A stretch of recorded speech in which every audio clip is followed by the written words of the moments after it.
Hola, buenos días a todos. Primero de todo, agradecer a los organizadores del curso que me hayan invitado a hablar con vosotros. Como os ha dicho Antonio, yo soy médica del Servicio de Medicina Intensiva, pero estoy aquí un poco en representación de los dos grupos de trabajo que tuvimos que formar durante la SARS-CoV-2 para poder aportaros los datos que ahora os presentaré, tanto de las infecciones a nivel nacional como de las propias del hospital de nuestra UCI. Como bien ha señalado el doctor Cantón, la SARS-CoV-2 representó un aumento de las infecciones nosocomiales o infecciones que nosotros llamamos IRDIs asociadas a los dispositivos en las UCIs de todo el mundo, especialmente es un problema que tenemos medido en las UCIs españolas. Para introducir mi sesión os hablaré de qué es el registro ENVIN. El registro ENVIN es el Registro Nacional de Vigilancia Intensiva de las UCIs españolas. Es un registro donde los intensivistas desde el año 94 aportamos en un corte trimestral que va desde el 1 de abril hasta el 30 de junio, normalmente cada año, todos los pacientes que ingresan durante más de 24 horas en nuestros servicios de medicina intensiva. En ellas volcamos datos de desde cuántos días de catéter, ventilación mecánica, qué tratamientos antibióticos han llevado y qué infecciones han presentado, tanto nosocomiales como infecciones adquiridas en la comunidad o sea, intra-UCI y extra-UCI. La participación en este registro es amplia, es muy grande. De hecho, el año prepandemia, en el 2019, fue el año de mayor participación de las UCIs españolas. Para que os hagáis una idea, en los últimos 20 años tenemos datos de 340.000 pacientes y en el año 2019, como os digo, se aportaron datos de 28.600 pacientes. Más del 85% de las UCIs de todo el Estado español aportaban datos, tanto públicas como privadas. Es un registro que los intensivistas no cerramos a las UCIs privadas porque tenemos muy claro que el problema, tanto en infección como en multiresistencia que tiene un hospital, tarde o temprano se extenderá a hospitales de la misma área o región. Eran 230 UCIs en 191 hospitales. Y esto es porque hay hospitales muy grandes, hospitales de referencia con diferentes unidades, que cada unidad aporta por separado sus números porque es una herramienta que no solo sirve para medir, sino también para poner en marcha planes de mejora. Este es el flujo de la información con estos registros. Cada hospital lo vierte a la base de datos nacional. De allí, la Sociedad Española de Medicina Intensiva hace un informe anual que se transmite a todos los hospitales que participan y luego cada unidad se analiza, pone en marcha medidas para intentar disminuir las tasas de infección nosocomial y puede compararse con ella misma y con el resto del Estado español. Y además son los datos que aportan las UCIs a la ECDC, a la base de datos europea. Además, se reportan los datos a las comunidades autónomas y al Instituto Carlos III, que también vuelve a revertir los datos a la CDC europea. Pero en BIN y los intensivistas no solamente nos detenemos en registrar los datos, sino que abordamos el problema de las infecciones nosocomiales en las UCIs como el principal evento adverso que padecen nuestros pacientes y como un evento adverso que debería ser evitable. Así, en el año 2009 pusimos en marcha el primer proyecto para disminuir las tasas de infección asociadas a dispositivos en las UCIs, que fue bacteriemia cero, y después de ellos vinieron neumonía cero, resistencia cero e ITU cero. Estos programas, las UCIs que se adhieren a ellos, lo que hacen son unas estructuras piramidales donde hay unos líderes que se forman y van formando a todo el personal médico y de enfermería con una serie de bundles, con paquetes de medidas que han demostrado su eficacia en disminuir las infecciones asociadas a estos dispositivos. Así, por ejemplo, todas las UCIs que se adhieren a los proyectos colocan los catéteres centrales de la misma manera, los cuidan de la misma manera, utilizamos clorexidina, enfermería está formada en cómo debe manejar estos catéteres, lo mismo en neumonía cero.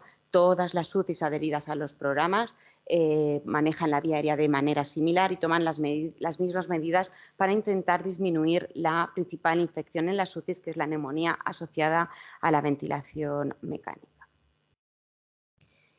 Estos proyectos han tenido y han demostrado su eficiencia. De hecho, la Organización Mundial de la Salud tiene uno de estos proyectos como excelencia en calidad, que es el proyecto Bacteriemia Cero, con la intención de disminuir las bacteriemias asociadas a catéter.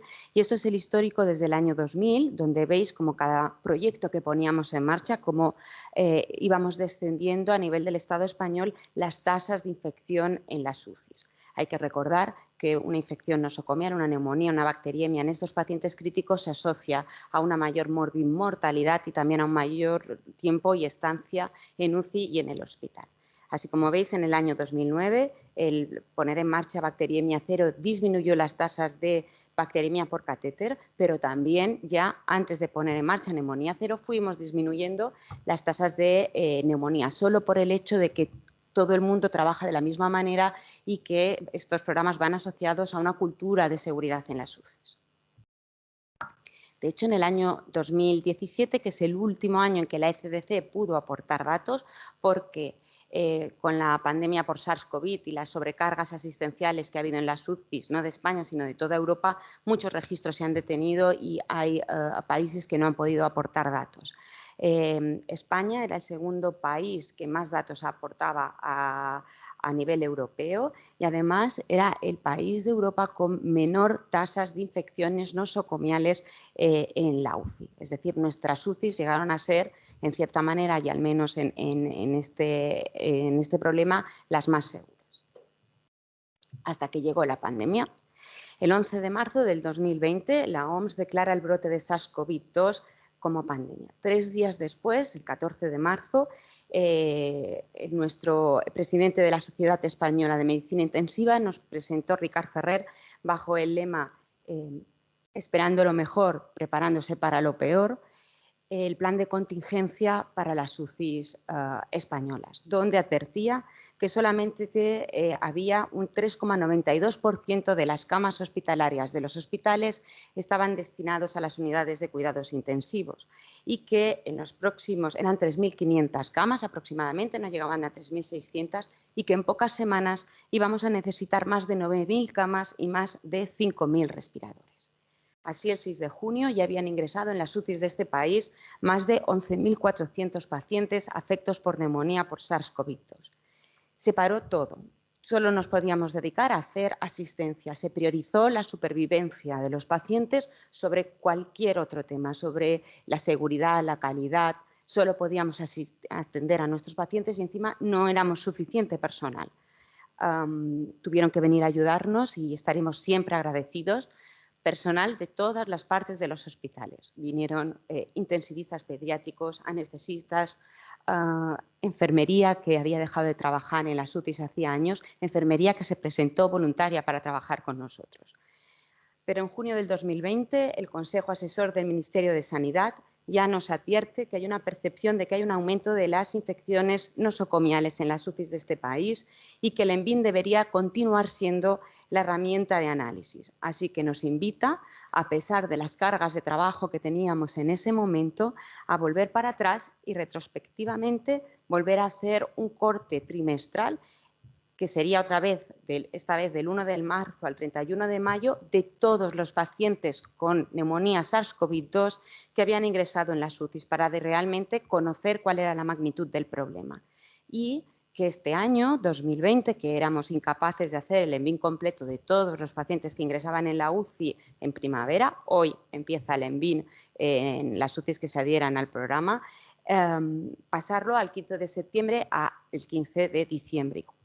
Coincidió con la segunda ola de COVID en España. Y es por eso que podemos aportaros datos de lo que ha representado en el contexto de la infección nosocomial. Para que os hagáis una idea de la magnitud del problema, Este es el mapa del aumento porcentual de camas de UCI por cada comunidad autónoma durante la pandemia por SARS-CoV-2. Aquellas comunidades autónomas que tenían más déficit histórico de camas de UCI son las que más tuvieron que aumentar su capacidad de asistencia. Así, si os fijáis, somos los terceros. Baleares tuvo que aumentar un 250% su capacidad de asistencia a pacientes críticos. Supongo que os imagináis un poco la magnitud y la carga de trabajo que hemos tenido que soportar en las UCIs. Estos son recortes de prensa a nivel nacional del año 2020. Llegó a la población general que realmente teníamos un problema de grandes magnitudes y estaba aumentando las tasas de infección nosocomial en nuestras UCIs.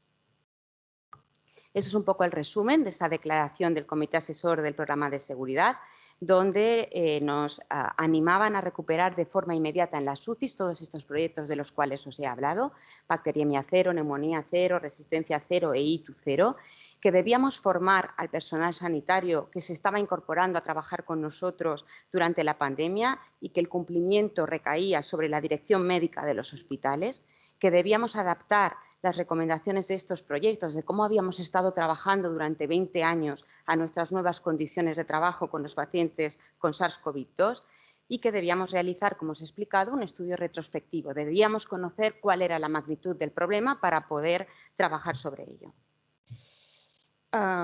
Que el cumplimiento nos recordaban a los intensivistas y a todo el personal que venía a trabajar con nosotros en las UCIs que hacer control de infección nosocomial no es algo aparte de la asistencia, que el cumplimiento de las recomendaciones para evitar las IRDIs, las infecciones relacionadas con dispositivos, así como la diseminación de las bacterias multiresistentes, forma parte del tratamiento integral que deben recibir los pacientes durante su estancia en las UCIs, que es responsabilidad nuestra, del personal sanitario que trabaja en ellas, su aplicación y que la preparación para afrontar este reto depende de las autoridades sanitarias. Por muy buena voluntad que tú tengas, si no tienes recursos, es imposible que pongas en marcha ningún proyecto. Y este es un poco el mapa que representa el esfuerzo que hicimos, a pesar de todas las cargas asistenciales que teníamos en ese momento, por poder presentaros datos, por conocer la magnitud del problema y poder empezar a trabajar para disminuirlo. En la primera ola de COVID, ese registro que hicimos retrospectivamente, si recordáis al principio de mi presentación os expliqué que se adherían en ese momento 230 UCIs, solamente conseguimos aportar datos, 61 UCIs de 54 hospitales, entre ellas el Hospital Son Espases, que ha sido el sexto hospital en España en aportar datos durante estos 2 años y tengo que reconocer el esfuerzo que han hecho mis compañeros de UCI. Y ahí ya tenemos una cohorte de 1.525 pacientes donde ya podemos describir realmente cuál fue la magnitud del problema en España. La segunda ola de COVID, donde introducimos no solo los pacientes COVID, sino todos los pacientes que ingresaron en la UCI,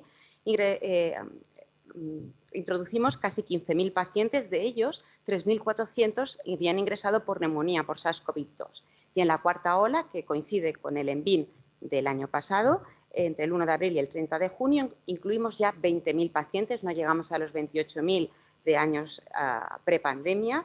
Fueron 180 UCIs, cada año que va pasando, cada mes que va pasando, cada ola se van adheriendo a los programas de nuevo más UCIs y aquí teníamos 2.700 pacientes con SARS-CoV-2. Es decir, tenemos una cohorte de más de 7.000 pacientes con COVID para poder analizar qué es lo que nos ha pasado. Lo primero que hay que describir es un aumento de la mortalidad en las UCIs. Esto no son números de pacientes SARS-CoV-2, sino que son números de pacientes del global de los pacientes que introducimos. Como veis, prepandemia teníamos las tasas de mortalidad más bajas de la historia del registro, con una mortalidad del 9% en las UCIs y se disparó hasta el 14% en el año 2020 del global de todos los pacientes y el 11% en el 2021, es decir, va descendiendo. Y esto es atribuible a las altas mortalidades que hemos presentado en los pacientes con SARS-CoV-2. En los pacientes que introducimos en la primera ola, la mortalidad se disparó hasta el 30% de los pacientes que ingresaron en las UCIs fallecían. En la segunda ola ya descendió al 26% y en la cuarta ola la mortalidad es del 19%. Pero además no solamente fallecían más, sino que cuando ingresa un paciente con neumonía grave por SARS-CoV-2 ingresa durante muchos días. Hemos aumentado considerablemente la estancia media en las UCIs. En el año 2020, el global, no solamente los pacientes COVID, de los pacientes subieron del 7 días de estancia media a 12,7 días de estancia media.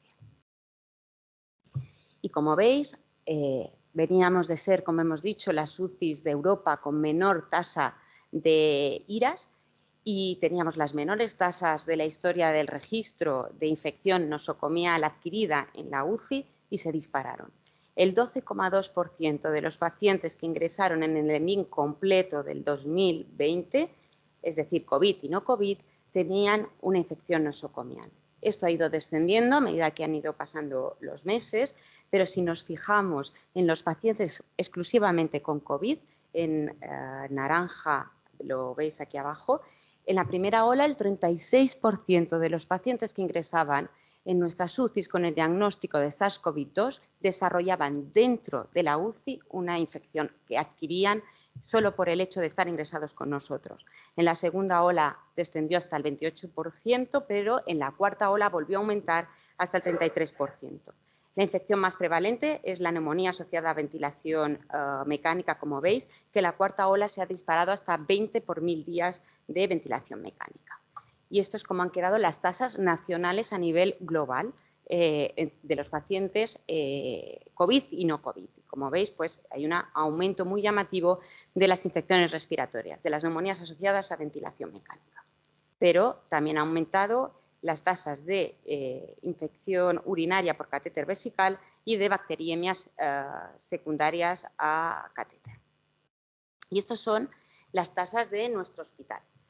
Como veis en la primera ola, el principal llama mucho la atención que se nos dispararon las tasas de bacteriemias secundarias a catéter.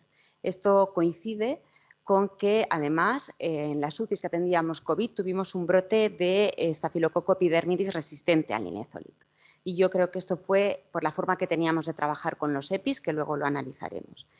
Como en el resto de España, se aumentó la tasa de neumonía asociada a ventilación mecánica y, curiosamente, en la primera ola y en el 2020 no se nos disparó la tasa de infección asociada a catéter vesical. ¿Y qué ha pasado en el resto? ¿Qué dice la literatura? Este es un artículo del grupo de Alex Soriano en el Hospital Clínic de Barcelona, ya ha hecho referencia a él el doctor Cantón previamente, donde analizan no los pacientes que ingresan en la UCI, sino todos los pacientes que ingresan en el hospital, con un total de 989 pacientes consecutivos y donde se ve que la coinfección comunitaria es poco frecuente en los pacientes que ingresan con SARS-CoV-2, es solo del 3%.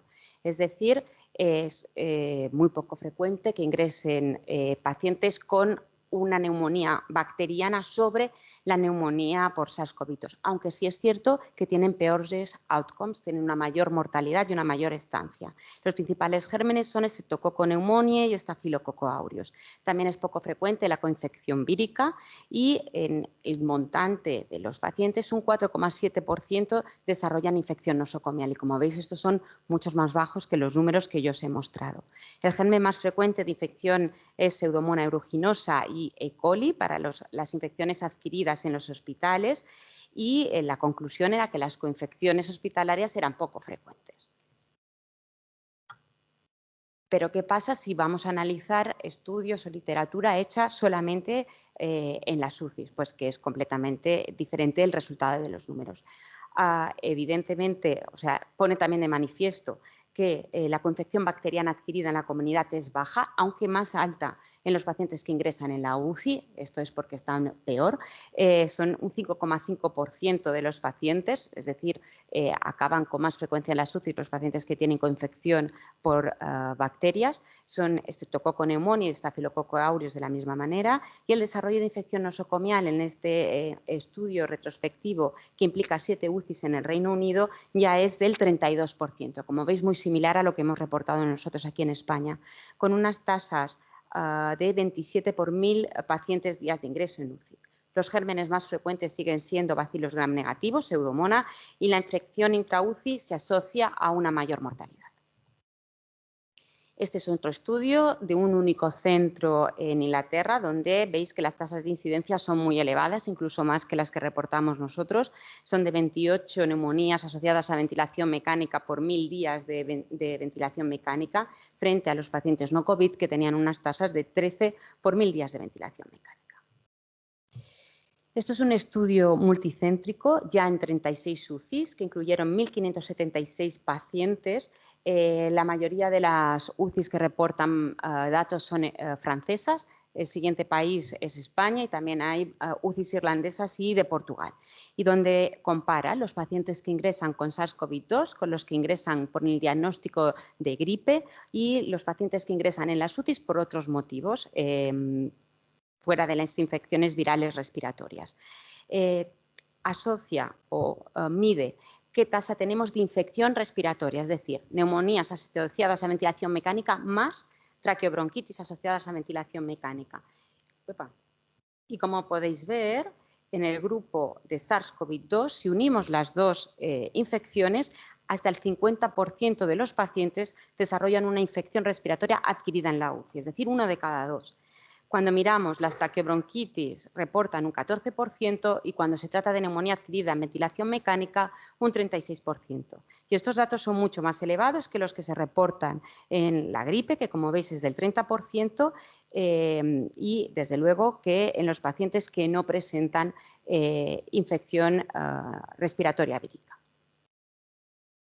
Intenta analizar qué es lo que pasa. Es que los pacientes COVID tienen, solo por el hecho de tener un SARS-CoV-2, que como sabéis afecta directamente la histopatología del pulmón, aumentando la fibrina, realizando neumonías organizativas.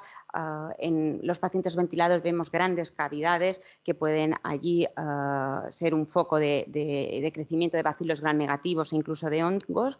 Es por el tratamiento que hacemos, reciben corticosteroides.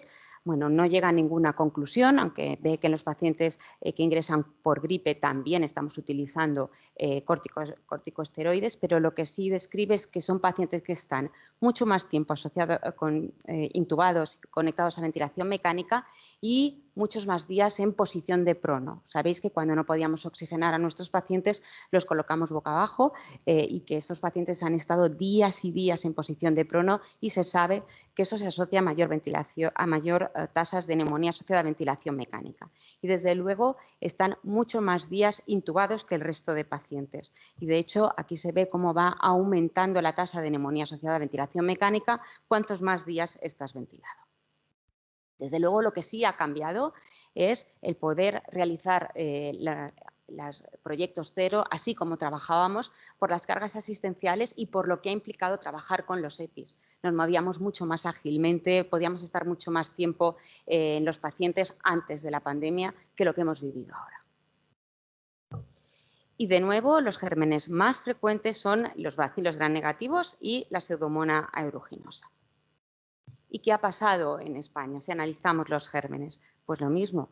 Las infecciones más frecuentes, neumonía asociada a ventilación mecánica en esa cohorte de 7.000 pacientes con COVID que os he presentado y en el montante del global de los pacientes que han ingresado estos 2 años en las UCIs, han sido los gram negativos, en rojo. Pero si veis, hemos aumentado la tasa de infección por cocos gram positivos, en azul. Y desde luego lo que ha aumentado son las infecciones por hongos, en gris.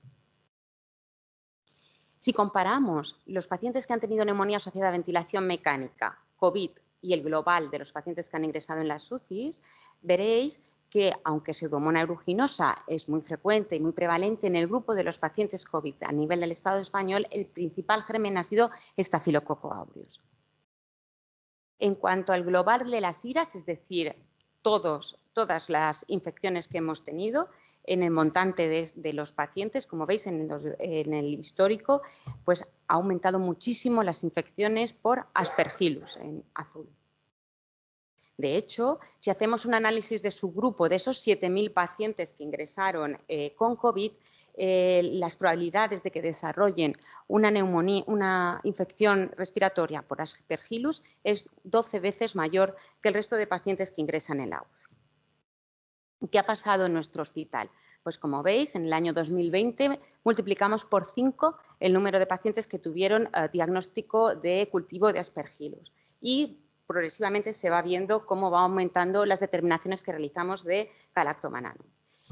Esto es un estudio donde describe que la aspergilosis pulmonar en los pacientes con SARS-CoV-2 se diagnosticó hasta en un 27% de los pacientes. Esas son tasas muy altas y podemos discutir cómo hacían en este grupo el diagnóstico, pero lo que sí demuestra es que hay un aumento de la mortalidad asociada a la infección por aspergilosis pulmonar en los pacientes con SARS-CoV-2 hasta el del 19% de los pacientes que no la desarrollan hasta el 44% y que asciende hasta el 74% cuando se hace el diagnóstico de aspergilosis invasora.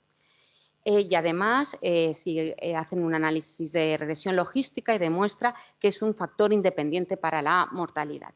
Esto hace que a principios del año 2021 la Sociedad Europea de Micología en el Lancet publica un documento de consenso en el cual define cómo debemos afrontar y tratar y realizar el diagnóstico de aspergilosis pulmonar en los pacientes con SARS-CoV-2. De hecho, todo paciente con un distrés respiratorio y mala evolución, en las UCIs deberíamos buscar esta infección. Por eso lo que habéis visto de que a medida que iba progresando la pandemia, en este hospital cada vez íbamos solicitando más determinaciones de Galactomananum.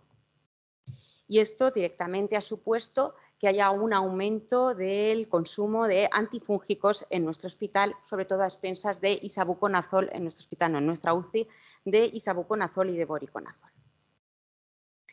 ¿Qué ha pasado en el global de las IRDIs, de las infecciones asociadas en dispositivos en las UCIs? Pues como veis, sigue siendo Pseudomonas aeruginosa, tanto en pacientes COVID como no COVID, el germen más frecuente.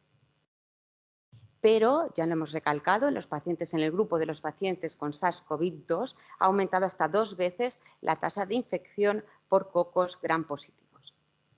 Estos son los números de nuestro hospital y, como veis, coincidiendo con lo que os he explicado antes, ha empezado a disminuir, la verdad, en el año 2021, pero tuvimos un brote de Staphylococcus epidermidis resistente al linezolid que implicó una mayor tasa de bacteriemias y también, como veis, hemos aumentado, es lo que se describe a nivel nacional, mayores infecciones respiratorias por Staphylococcus aureus sensible y por MRSA. En las UCIs a nivel del Estado español en los últimos años se ha ido descendiendo la infección por algunos bacilos gram negativos, entre ellos Acinetobacter baumannii, pero también coincidiendo con las olas de SARS-CoV-2 aumenta el número de infecciones por Pseudomonas.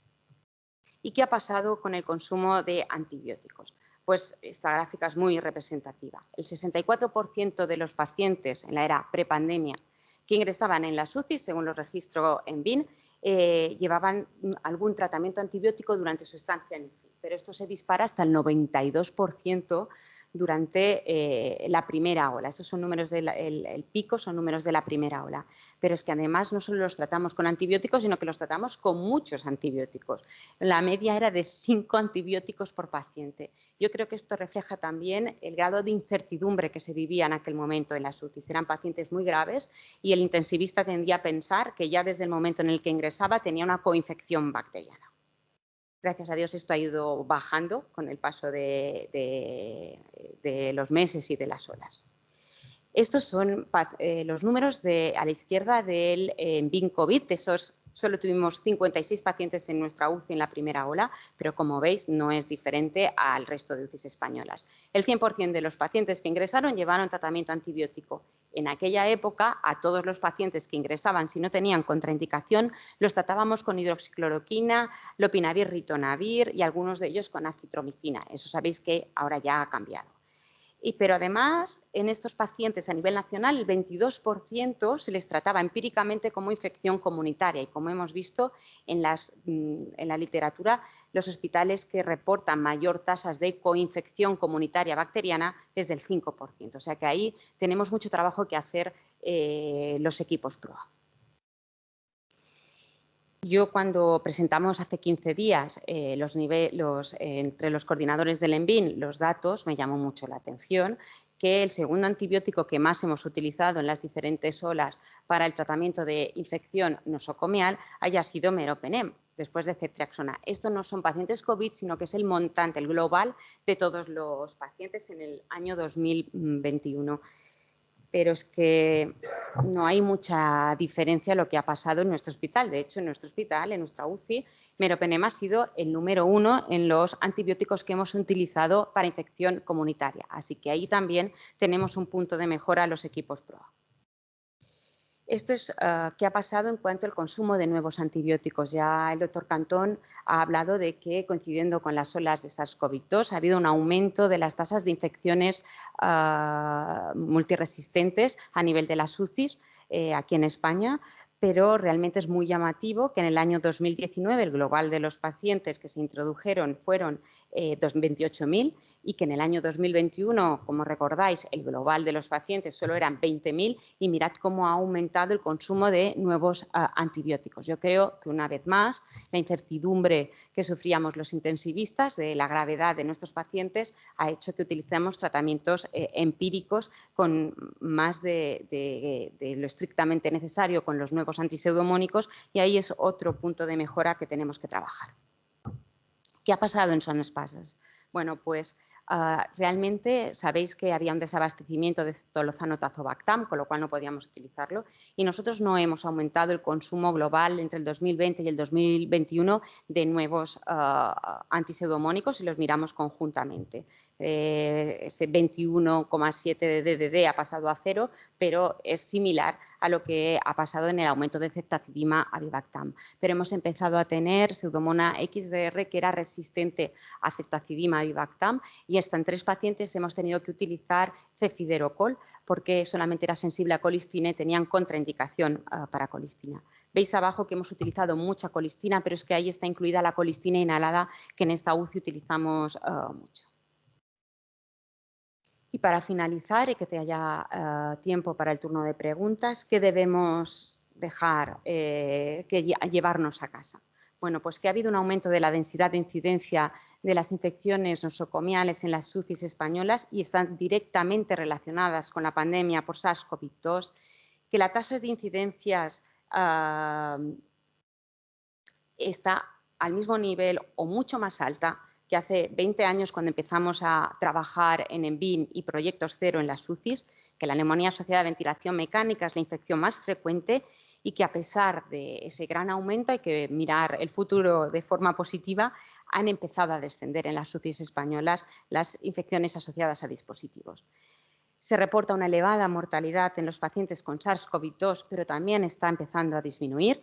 Pseudomonas aeruginosa sigue siendo el principal causante de las IRDIs en las UCIs españolas, aunque ha habido un aumento de las infecciones respiratorias por Staphylococcus aureus.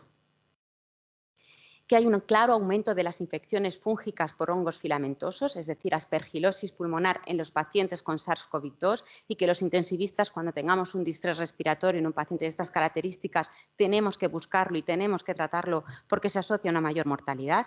Que hay una tasa de usos de antibióticos superiores a la época prepandemia y aunque se asocia a que hay una mayor tasa de infecciones nosocomiales, debemos trabajar con ellos, ahora que ya hemos aprendido a manejar mejor a los pacientes con SARS-CoV-2, que debemos retomar en las UCIs los proyectos cero y que tenemos puntos de mejora en los equipos PROA UCI. Esto es un artículo de opinión de las enfermeras de las UCIs, donde hablan de que a pesar de los esfuerzos por formar rápido a las nuevas enfermeras que se iban incorporando con nosotros y que gracias a ellas no hubiéramos podido sobrellevar esta nueva situación, no se podían en pocos meses formar a tanta gente en conocimientos y habilidades que requieren años de formación de posgrado y la realidad asistencial se impuso. Se priorizó los cuidados necesarios para la supervivencia de los pacientes y las estrategias que habían demostrado su efectividad mediante evidencia en los últimos años, como son los proyectos cero, quedaron en un segundo plano por la sobrecarga asistencial, por la falta de formación de los miembros del nuevo equipo, no podíamos hacer más, y por la poca adecuación de los espacios físicos en los que se tuvo que lidiar el día a día. Recordar que este hospital tuvo que crear una UCI, por ejemplo, en un hospital de día diáfano o que, por ejemplo, los despertares pasaron a ser áreas de UCI manejadas por los anestesistas porque no podíamos hacer nada más. Pero a partir de ahora tenemos que empezar a trabajar todos juntos. Hay un plan de acción desde el Ministerio de Sanidad y desde las comunidades autónomas para volver a retomar la formación. Prepandemia, hasta el 90% del personal de las UCIs estaba formada en estos proyectos. Agradecer a todos mis compañeros que han colaborado en el que tengamos datos es muy importante. Por muy mal que lo hayamos pasado, debemos medirnos, debemos saber qué es lo que ha sucedido para poder volver a retomar en la nueva realidad que tenemos actualmente, pues los viejos proyectos que habían demostrado su eficacia y adaptarlos. Y esto va por todo el personal que trabajó. Muchas gracias. A partir de ahora tendremos que retomar, como digo, todo esto, pero sin vosotros esta comunidad autónoma no hubiera sido una de las que menor tasa de mortalidad ha tenido por el SARS-CoV-2. Gracias.